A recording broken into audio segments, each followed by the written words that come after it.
And eventually we got to the point where the real reason why he wanted to make $100,000 that year was because he had just gotten divorced about a year ago from his ex-wife now.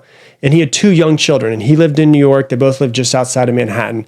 And his ex-wife had custody of the children, and she lived in a really bad part of town. And he was extremely worried about his child's well-being. And so what he actually said is that we had to water it down. My publisher wanted to water this story down, so that's what they did.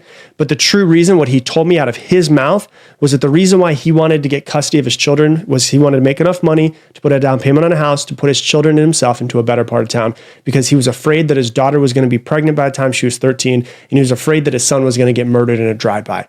That was his words. So every time we spoke, we talked about how he was going to be helping his children by making that $100,000.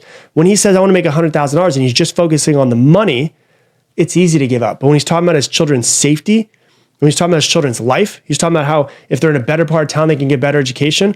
All I did was I would say, hey, how much closer are you to getting your children into a better part of town?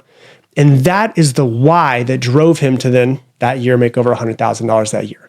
And so it's really important that if you're going to be going towards something, you have to have a really good reason why. And it's usually important to take yourself out of the equation and focus on other people, focus on the world, and have them be the reason why you're doing something. And then when you think about giving up, remember why you started. My very first mentor used to always say, if your why is strong enough, your how will reveal itself.